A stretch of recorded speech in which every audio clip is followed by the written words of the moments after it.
మేము 4 ఈదులు క్యాన్వాస్ లో ఉన్నాం. 4 ఈదులు క్యాన్వాస్ లో ఉండగా 5వ ఈదుకి వచ్చే లోపల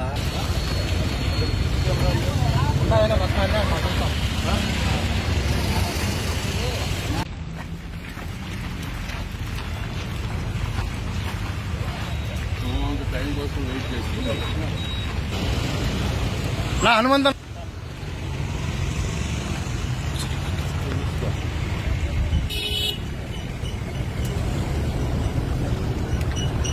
తవ్వండి కదా నెల అయింది.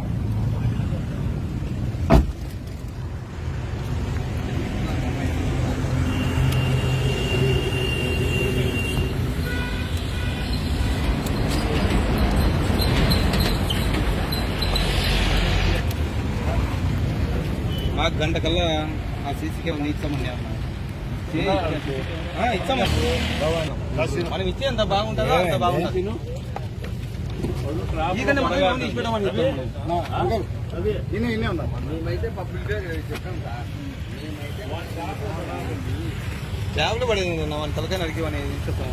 అందరికీ నమస్కారం. ఈరోజు ముఖ్యంగా పింఛన్ల గురించి అధికారంలో ఉన్న వైసీపీ ప్రభుత్వము అనేక అపోహలు సృష్టిస్తా ఉంది. ప్రతి ఒక్కరికి తెలుసు ఏప్రిల్ 1న 2న పింఛన్లు ఇవ్వాలని చెప్పేసి. మనకు ఎలక్షన్ కోడ్ మార్చి 18వ తేదీ వచ్చింది. ముందు నెలలోనే రేపు వచ్చే ఎలక్షన్ పింఛన్లు, రేపు నెల ఎలక్షన్ పింఛన్లు ఎలా ఇవ్వాలనేసి ప్రతి ఒక్క ప్రభుత్వము ఆల్రెడీ ఒక అవగాహనతో ముందుకెళ్తది. కానీ వాళ్ళు ముందుగానే ఎలక్షన్స్ ముందు 1 నెల ముందు ఈ పింఛన్ల ద్వారా ఒక ప్రజా సంక్షేమాలను తూట్లు పొడిచి ఎలక్షన్ లో లబ్ధి పొందడానికి వాళ్ళు ఆలోచన చేసుకొని ఈ యొక్క ఉన్న ఖజానాలో ఉన్న నిధుల్ని దారి మళ్లించి వాళ్లకు సంబంధించిన కాంట్రాక్టర్లకు బిల్లులు పే చేసి పింఛన్లు ఇవ్వాల్సిన అవాతాతలకు పింఛన్లకి డబ్బు లేకుండా చేసి పెట్టేసి ఈ రోజు ఖజానా ఖాళీ చేసి పింఛన్లు ఇవ్వలేని పరిస్థితికి కారణము వాలంటీర్లని పింఛన్లు ఇవ్వడానికి తెలుగుదేశం పార్టీ పంపించద్దు అని చెప్పింది అని చెప్పేసి ఆ యొక్క నెపాన్నంతా తెలుగుదేశం పార్టీ మీద రుద్ది వాళ్ళు లబ్ధి పొందుదామని వైసీపీ ప్రభుత్వం గాని జగన్మోహన్ రెడ్డి గారు గాని ఆయన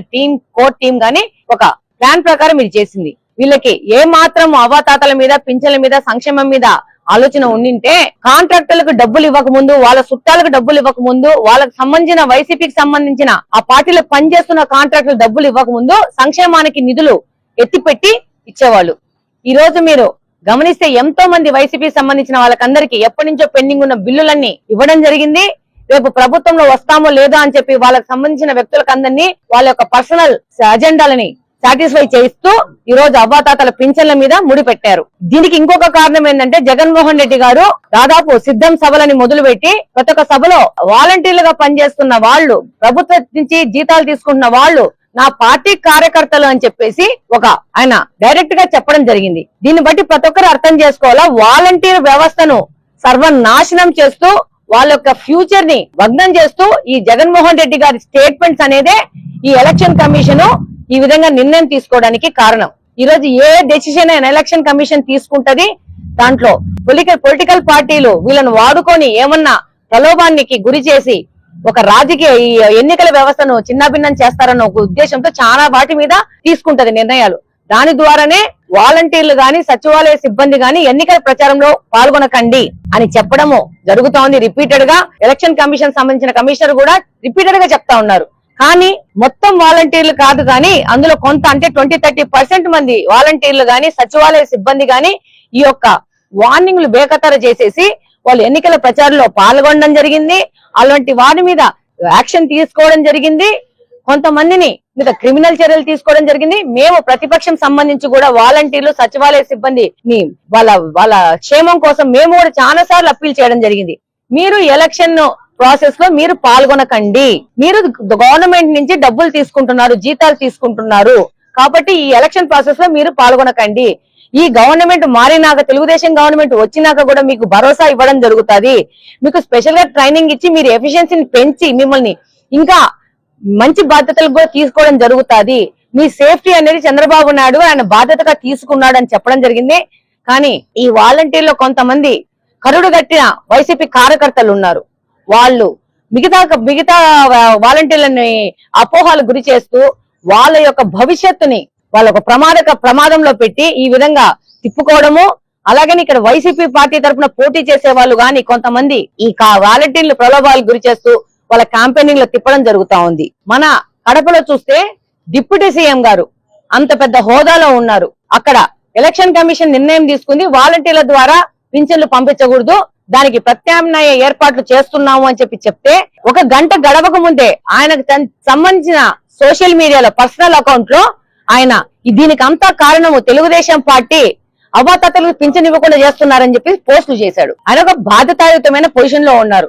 ఆయన ప్రభుత్వం నుంచి ఉజ్జితం తీసుకుంటున్నారు డిప్యూటీ సీఎం గారు. ఇంకా ఎలక్షన్ ఓటింగ్ జరిగే వరకు ఆయన బాధ్యతలో ఉంటారు. అంటే ఒక డిప్యూటీ సీఎం హోదాలో ఉండి కూడా అమ్జద్ బాషా గారు ఇలా ప్రజల్లో అపోహలు సృష్టిస్తున్నారంటే వీళ్ళ నైజం ఎలా ఉంది? యాంటీ సోషల్ ఎలిమెంట్స్ లాగా తయారవుతున్నారు వీళ్ళు. ఒక ప్రజా సంక్షేమం కోసము ముసలోళ్ళకి ఒక ఆసరాగా పెట్టిన పథకాలను వాడుకొని వాళ్ళల్లో తెలుగుదేశం పార్టీ మీద వ్యతిరేకంగా వాళ్ళని భావాలు క్రియేట్ చేసి ఒక అజెండాతో వీళ్ళు ముందుకు పోతున్నారు. దాని మీద కూడా మేము ఆర్డీఓ గారికి కంప్లైంట్ చేయడం జరిగింది. ఆయన సోషల్ మీడియా అకౌంట్ ఇమీడియట్ గా ఆర్డీఓ గారికి ఫార్వర్డ్ చేయడం జరిగింది. రిటర్న్ కంప్లైంట్ ఇస్తున్నాము. ఇది అంతా ఎలక్షన్ డ్రామా, ఎలక్షన్ ఎజెండా. వీళ్ళు దాదాపు ఏప్రిల్ మేలో ఎలక్షన్స్ వస్తాయని తెలుసు. ఒకవేళ ఏప్రిల్ లో వచ్చిందంటే మార్చి 1 లో రావాల్సిన సంక్షేమ పథకాల మీద వీళ్ళు వేటేసేవాళ్ళు. ఇప్పుడు మేలో వస్తున్నాయి కాబట్టి ఒక నెల ముందు వచ్చే సంక్షేమ పథకాల మీద వీళ్ళు వేటేస్తున్నారు. ఈవెన్ మేము చంద్రబాబు నాయుడు గారితో 10 రోజుల క్రితం గన్నవరంలో మేము వర్క్ షాప్ లో కూర్చోంటే అవతాతల పింఛన్లు సంక్షేమ పథకాల గురించి మాకు చర్చ కూడా చేయడం జరిగింది. వీటిని ఎలా పంపించాలా, వాలంటీర్లు పంపించే కమిషన్ ఎలా వీటిని చేర్చాలనంటే చంద్రబాబు నాయుడు కూడా అన్నారు వాళ్ళ అకౌంట్లకు పంపించాలని. ఆ వ్యవస్థ ద్వారా వీళ్ళకి పింఛన్లు పంపించే పరిస్థితి ఉందా అని కూడా దాని మీద క్షుణ్ణంగా పరిశీలించడము, డిస్కషన్ చేయడం జరిగింది. మేము కూడా ఎలక్షన్ కమిషన్ ని ఒక ప్రధాన ప్రాతిపదిక మీద వెరీ ఇంపార్టెంట్ ఇష్యూ మీద సంక్షేమ పథకాల కింద ఈ పింఛన్లని లబ్ధిదారులకు చేర్చాలని చెప్పేసి మేము కూడా ఒక రిక్వెస్ట్ పెట్టడం జరిగింది. దానికి ఒక యాక్షన్ ప్లాన్ తీసుకోమని చెప్పడం జరిగింది. ఇమీడియట్ గా ఏ విధమైన 1 రోజు 2 రోజులు డిలే కాకుండా పథకాలు, సంక్షేమ పథకాలు, పింఛన్లు లబ్ధిదారులకు వెళ్లాలని చెప్పేసి చంద్రబాబు నాయుడు ద్వారా కూడా మేము అందరం డిస్కస్ చేయడం జరిగింది. అప్పుడే ఈ డిస్కషన్ కూడా వచ్చింది. వాలంటీర్లు కాకుండా దాదాపు 1.5 లక్ష మంది సచివాలయ సిబ్బంది ఉన్నారు. వాళ్ళ ద్వారా ఇంటింటికే పథకాలు పంపించాలా, పింఛన్లు పంపించాలని కూడా మేము డిస్కస్ చేయడం జరిగింది. కానీ ఈ రోజు వైసీపీ నాయకులు వాళ్ళ ఎజెండాలో భాగంగా ఈ యొక్క దుష్ప్రచారం అనేది చేస్తా ఉన్నారు. దీన్ని మేము తీవ్రంగా ఖండిస్తున్నాము. సంక్షేమ పథకాలు, పింఛన్లు ఇవ్వడం అనేది తెలుగుదేశం పార్టీనే మొదలు పెట్టింది. వీటిని ప్రజలకు చేర్చడం అనేది తెలుగుదేశం పార్టీ యొక్క ప్రధాన కర్తవ్యము. అలాగనే రేపు చంద్రబాబు నాయుడు గారు కూడా చెప్పారు, రేపు ఎలక్షన్ అయిపోయిన వెంటనే తెలుగుదేశం పార్టీ అధికారంలో వచ్చిన వెంటనే పింఛను 4,000 రూపాయలు చేయడం జరుగుతుంది. అలాగనే ఇప్పుడు చాలా మంది నేను రోజు డోర్ టు డోర్ పోతుంటే నేను నోటీస్ చేసిన విషయంలో ప్రతి ఒక్క నెల ఆ ఒక్క రోజు పింఛన్ ఇస్తారు వాలంటీర్లు వచ్చి.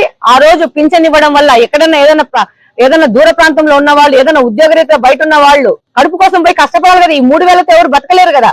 కాబట్టి బయట హైదరాబాద్ ఇట్లా బెంగళూరులో పోయి ఏదైనా చిన్న పనులు చేసుకున్న వాళ్ళు కూడా కొత్త ఒక్క నెలకు రావాలంటే వాళ్ళకి దానిలో 5 నుంచి 1000 రూపాయలు ఛార్జీలకు అయిపోతున్నాయి. కాబట్టి దీన్ని కూడా మేము దృష్టిలో పెట్టుకుని చంద్రబాబు నాయుడు గారు దృష్టికి తీసుకుపోవడం జరిగింది. 3 నెలలకు ఒకసారి మొత్తం 4,000 పెంచినాక 12,000 రూపాయలు లబ్ధిదారులకి వెళ్లే విధంగా చంద్రబాబు నాయుడు గారు ఆల్రెడీ ప్రకటించినారు.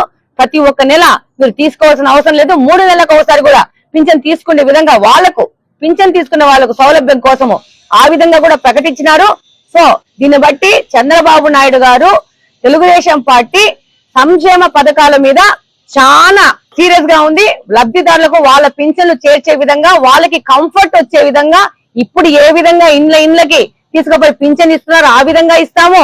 అలాగనే దూర ప్రాంతాల్లో ఉండి పనులు చేసుకున్న వాళ్ళకి ఒక్కసారి 2 నెలలకి 3 నెలలకు కూడా 12,000 రూపాయలు పెంచిన 4,000 రూపాయలు ఇంటూ 3 నెలలు 12,000 రూపాయలు ఇచ్చే విధంగా కూడా మేము తీసుకుపోతాము. ప్రజల సౌకర్యమే తెలుగుదేశం పార్టీ ముఖ్య కర్తవ్యము.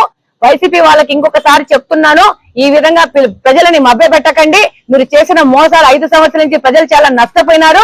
ఇంకా మీరు నష్టపరిచే కార్యక్రమం పక్కన పెట్టి ఎలక్షన్ లో వెళ్ళి ప్రతి ఒక్క ఓటర్ దగ్గర పోయి మీ ఓటు అప్పీల్ చేసుకోండి. మీరు చేసిన ఈ దురాగతాలు వాళ్ళు మర్చిపోయి ఏమన్నా ఒక ఛాన్స్ మళ్ళా మీకు ఇవ్వాలనుకుంటే ఇస్తారు, లేకపోతే మిమ్మల్ని తరవడం జరుగుతుంది. డెఫినెట్ గా ఈ యొక్క సంక్షేమ పథకాలు అనేది తెలుగుదేశం పార్టీ యొక్క ఫస్ట్ ఎజెండా. Thank you.